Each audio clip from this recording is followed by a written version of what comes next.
Yay! Retrouver la magie d'être soi en parlant de confiance en soi avec Steve Veilleux. Wow! Merci, je suis très honorée que tu aies accepté cette invitation ce matin. Alors, j'aimerais que tu puisses te présenter. Des gens qui te connaissent, il y en a peut-être qui te connaissent moins. Alors, j'aimerais que tu puisses te présenter. Alors, ça me fait plaisir d'être là, sincèrement. Merci pour la belle invitation. Je suis Steve Veilleux, je suis auteur, compositeur, interprète, conférencier aussi. Et je suis dans le groupe Caïn qui fête ses 20 ans cette année, donc déjà Wow. 20 ans avec ce groupe-là, 7 albums plus tard, puis beaucoup, beaucoup de tournées et autres projets parallèles connexes à Caïn dans le corps et dans le cœur. Donc, ouais, ça fait près de 20 ans en fait, que je gagne ma vie de ma passion. Wow! J'aimerais qu'on parle aujourd'hui, on parle de justement auteur, conférencier, interprète, musicien, spectacle, tout ça. Mais l'homme en soi, Steve Veilleux lui-même, comment vit-il sa confiance en soi? Comment il a dû la nourrir? Comment il a dû la construire? Est-ce que tu peux nous en parler plus? Ben, écoute, pour moi, la confiance en soi, c'est de l'art. C'est quelque chose d'hyper fragile. C'est ce que j'ai voulu et sur lequel je m'acharne à léguer à mes enfants. Je pense que si on a de la confiance en soi dans les poches, dans le cœur, un peu partout, tout devient réalisable, tout devient possible. Je le répète souvent, souvent à mes proches, à ma gang, à mon entourage. Je pense que la confiance, il ne faut pas la prendre pour acquise.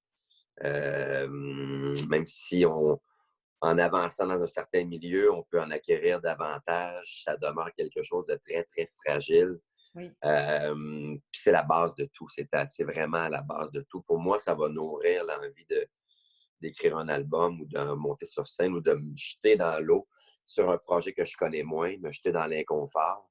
La base qui nourrit tous ces tentacules-là, c'est vraiment d'avoir la confiance en soi, d'être bien dans sa tête, dans son corps, dans sa peau. Et c'est constamment, pour ma part, en tout cas, à refaire. Il faut que j'en prenne soin, comme de la prunelle de mes yeux. Donc oui, pour moi, c'est vraiment de l'art. Il faut entretenir la confiance en soi. Il faut prendre des chances aussi des fois pour aller voir ailleurs, des fois sortir un peu de notre zone de confort professionnel pour rencontrer d'autres gens. Et pour ça, il faut se faire confiance, absolument. Il faut en parler aussi. Je pense que c'est toujours la meilleure façon. La communication demeure un ingrédient qui va nourrir la confiance en soi, OK. selon moi. Donc, c'est à la base de tout ça. Puis, comme je me répète, j'essaie vraiment de transmettre ça à mes enfants, puis qu'on la cultive aussi en tant que groupe de musique, parce que Oui. c'est un milieu où tu es vulnérable constamment à l'opinion de tous. Donc, il faut, en avançant dans ce milieu-là, garder de près les raisons pour lesquelles on fait ça dans la vie. Puis, douter, oui, ça peut être bon. Ça garde humble, ça garde groundé, mais pas de là à se remettre en question. Puis c'est important de nourrir cette confiance-là comme il faut. Puis comment tu peux arriver à la nourrir? Est-ce que tu as des trucs concrets dans lesquels tu dis, ben oui, c'est la prunelle de mes yeux, c'est quelque chose que je dois nourrir régulièrement, c'est de l'art en fait. Mais comment tu construis cet art-là? Est-ce que tu as un truc ou deux que tu pourrais nous partager, que toi, ça t'a fait du bien pour nourrir cette confiance-là qui est très, très précieuse? Ben oui, sûrement. Il y a deux choses, en fait. Il y en a professionnellement parlant, je me répète, mais euh, se jeter dans le vide, sortir de ses pantoufles, de sa trail habituelle, Oui. va amener d'autres rencontres, va amener de redécouvrir des talents que peut-être qu'on a ou les aptitudes qu'on a et va nourrir la confiance en soi. Si on fait toujours la seule chose qu'on est habitué de faire, si on prend toujours le même chemin pour aller au Mm. travail, on voit toujours le même paysage. Des fois, prendre des détours nous amène à découvrir d'autres paysages. Et ça va nous amener de la confiance en soi. Ça va élargir les raisons qu'on a de croire en nous, de s'amuser dans ce qu'on fait. Fait que prendre des détours, des fois, ça peut être humainement payant. Dans un niveau plus personnel, moi, ce qui m'a beaucoup aidé et où est-ce que je peux refaire le plein Mhm. entre autres, de confiance en moi, c'est la méditation qui est devenue un point d'ancrage fort dans ma vie, où OK. je vais visualiser beaucoup de belles choses, d'objectifs, où je vais me ramener à la base de remettre mes priorités dans le bon ordre continuellement. C'est souvent quand on est jeune, c'est l'aspect professionnel, les ambitions qui sont prioritaires. En vieillissant, mais notre bien-être, celui de notre famille, revient au-dessus de l'échelle et ça devrait toujours être comme ça. Fait, pour ma part, la méditation aurait été une belle révélation qui me permet aussi de refaire le plein, entre autres, de confiance. Puis la jour 1 que tu as commencé la méditation, pour des gens qui n'ont jamais fait de méditation de leur vie, est-ce qu'aujourd'hui, dans ma tête, en fait, ça va un petit peu vite, là, mais tu sais, la première fois, moi, j'ai fait de la méditation, ça avait comme zéro sens si je pouvais rester, tu sais, ils disaient, ah, il faut faire une méditation d'1 heure, il faut faire une méditation de deux. Oui, Là, moi, j'étais tout perdu, moi, là-dedans. oui. Comment, toi, tu as construit le début de ta méditation? Euh, je- moi, c'était beaucoup pour réussir à lâcher prise, à vivre l'instant présent beaucoup. J'ai toujours été attiré fortement par ça, mais je n'avais jamais pris la chance de, d'y aller comme il faut. Donc, c'est par moi-même, en fait, j'ai découvert une application simplement qui s'appelle OK. Headspace, qui m'a énormément aidé à juste me donner des bases, des points de repère pour me recentrer sur moi quand je partais trop dans ma tête parce que je suis comme bien des artistes, une bébête qui vit énormément dans sa tête, puis ça part de tout plein de barres, de tous côtés.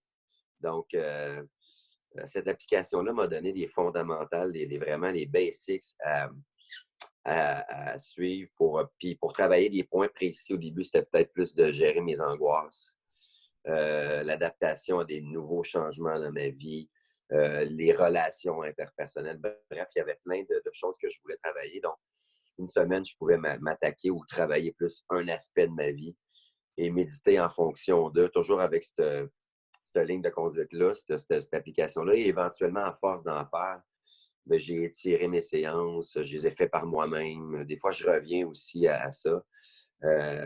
Donc, ça m'a aidé à m'encadrer, à structurer, à savoir comment faire, par où commencer, parce que souvent, c'est très abstrait, Mhm. la méditation ou des trucs comme ça. Moi, ça l'a aidé à concrétiser rapidement le bienfait. Puis, ce qui est bien avec ça aussi, c'est que tu as tout de suite les effets. C'est pas comme aller au gym que dans 6 mois, tu vas commencer à avoir des effets positifs de ton entraînement. Je dis n'importe quoi. La méditation, je récoltais l'effet, le bienfait sur le champ. Donc j'étais motivé rapidement à poursuivre et à développer davantage. J'ai beaucoup aimé aussi ce que tu as dit tantôt. Je mettais dans mes méditations, ben, deux choses. Premièrement, c'est que tu mettais dans ta méditation des visions, des choses dans lesquelles tu avais le goût d'atteindre, des choses qui te faisaient du bien pour te ramener. Et la deuxième chose, c'est que tu faisais pas des méditations pour plein, plein, plein d'affaires. Tu faisais une semaine sur une affaire, puis une Ouais. autre semaine sur une autre affaire. Fait que je trouve ça intéressant. Peux-tu nous parler un petit peu plus de quel genre qu'est-ce que ça t'amenait à visualiser du bien dans ta méditation? J'imagine que ça te ramenait, mais peux-tu nous en parler plus pour que les gens puissent avoir des outils plus concrets? Ben, il y a quand même un schéma qui revient. J'ai comme j'appellerais ça une prière un peu à quelque part. Tu sais, OK? ouais, ce que je vais vraiment, dans un premier temps, juste confirmer ce que je veux comme objectif de ma vie. Euh, Éclairer mon jugement, les bonnes choses que je veux qui m'arrivent, penser à mon bien-être, parce que souvent on oublie qu'il faut être notre propre priorité dans notre vie. Souvent Mhm. on se met en arrière de tout le monde qui nous entoure alors que c'est le contraire. Oui. Donc juste avoir ce qu'il faut pour prendre soin de moi, pour avoir le meilleur jugement envers moi-même, les meilleures décisions.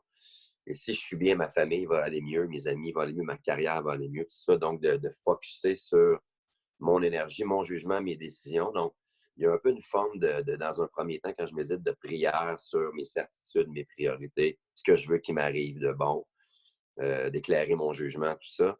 Puis dans un autre temps, ce que je veux travailler.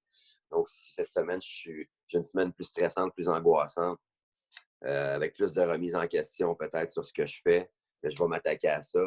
Je vais sous forme d'inspiration, expiration, expirer tout ce qui est mauvais, me faire de la place dans ma tête, le visualiser beaucoup, que ce que je sors, c'est toute la noirceur peut-être de moins bonnes pensées ou d'angoisse. Ça, à force d'inspiration, pour faire place à la lumière qui va venir éclairer mes jugements, par exemple. Mais c'est beaucoup de visualisation. Oui. Puis je peux faire ça pendant plusieurs jours ou jusqu'au temps que j'en ai besoin, que je me sente mieux. Mais la forme, le moule Oui. demeure pas mal le même tout le temps, dans un premier temps, qui est plus l'aspect, ma prière de Mm. positivisme, de sérénité. et dans un deuxième temps, ce que je veux travailler, ce que je veux me sortir de la tête.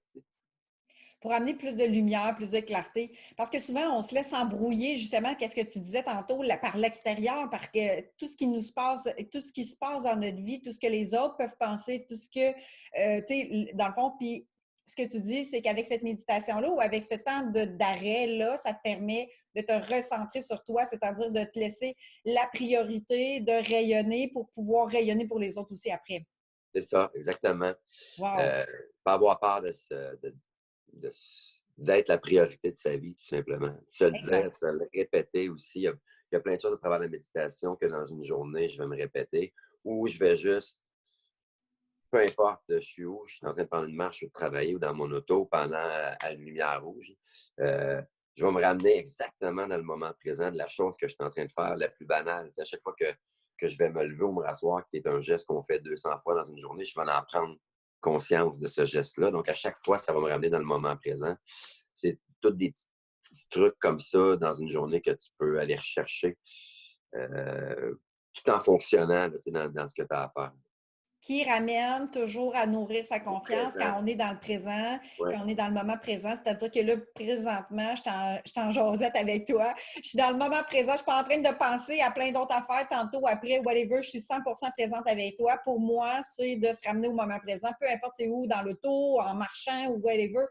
Ça nous permet de juste se recentrer dans l'instant présent qui fait que ben, pour ma part, ce que je trouve, c'est que quand on est dans l'instant présent, puis tu me diras ce que tu en penses, on n'est plus dans l'angoisse ou dans le stress ou dans un état un peu plus dépressif. On est plus dans une énergie complète. Exactement. En fait, les angoisses, c'est des pensées là, qui se multiplient, qui s'échafaudent, tout ça. C'est pas facile, par contre, de revenir au moment présent puis de le vivre pleinement, vraiment. Moi, c'est quelque chose qui est encore de tous les jours c'est à refaire continuellement. Mais c'est ça. Pour moi, en tout cas, la méditation est salutaire sur ce point-là, dans le sens que ça me donne plein de trucs, de façons d'y parvenir. Mais un peu comme, justement, comme sa confiance en soi, vivre le moment présent, qui fait partie un peu à quelque part d'un tout, c'est continuellement à refaire. Puis c'est un peu la beauté de la chose aussi. Puis ça vient avec... il n'y a rien comme le temps, on le répète dans n'importe quoi. Oui. C'est à force de le faire, c'est à force de vieillir avec ça, c'est à force de récolter du concret de toutes ces pensées, ces méditations-là, les changements, le bien que ça va faire Oui. font en sorte qu'on veut le refaire. Puis en vieillissant là-dedans, la paix d'esprit qu'on réussit à aller chercher, on veut plus, après, on veut plus qu'elle nous quitte. T'sais. Fait qu'on continue à la nourrir et à la nourrir. Exact. Ouais. Je te dirais, pour terminer notre entrevue aujourd'hui, j'aimerais que, tu sais, on est tous dans un moment de transformation, de changement, de confinement. Moi, je trouve ça très florissant, en fait, ce moment-là. Je l'ai utilisé pour justement rencontrer des nouvelles personnes, pouvoir connaître un peu plus leur façon de vivre l'instant présent, de nourrir leur confiance. Si tu aurais un mot à dire à notre communauté, en fait, un message quelconque que tu aimerais transmettre pour encourager ou motiver, mettre de la lumière dans la journée, qu'est-ce que ça serait? Je vous dirais, soyez généreux avec vous-même, soyez égoïste de vous, soyez votre priorité. N'ayez pas peur de vous parler, de prendre le temps qu'il faut. On en a beaucoup de temps pour la plupart ces temps-ci. C'est peut-être le temps d'avoir des bonnes réflexions, de trouver des réponses, de se souvenir que de certaines choses qu'on prenait pour acquises sont des petits trésors, des petits miracles du quotidien que présentement on n'a pas accès. Quand la vie repartira, ben, souvenez-vous de ce temps de réflexion-là. Puis, ne partez pas à 200 000 à 200 000 à l'heure dans le mur. Restez encore. Votre priorité, c'est ce que je souhaite à tous les gens. Puis, je vous souhaite d'y aller un jour à la fois, de prendre ça cool, de vous parler, de vous raisonner, d'être les deux pieds dans le présent, c'est certain. De revenir dans le moment présent, exactement. Alors, merci de tout cœur. Ça me fait Puis, plaisir. oui, merci de cette générosité, de cette méditation, ben, en fait, de ce conseil de méditation pour justement prendre ce temps-là, pour peut-être faire pas à pas dans cette méditation-là, pour y voir tellement de bienfaits que de continuer par la suite quand que notre vie va recommencer graduellement. Juste aller voir, juste à l'essayer. Comme je me répète, même pour moi, c'est une application qui m'a aidé à partir, qui s'appelle Headspace. Il y en a tout plein d'autres. Oui, Moi, ça a été une petite école pour moi très, très bénéfique. bravo. Merci, merci de tout cœur. Ça fait plaisir. Bye! Ciao, ciao.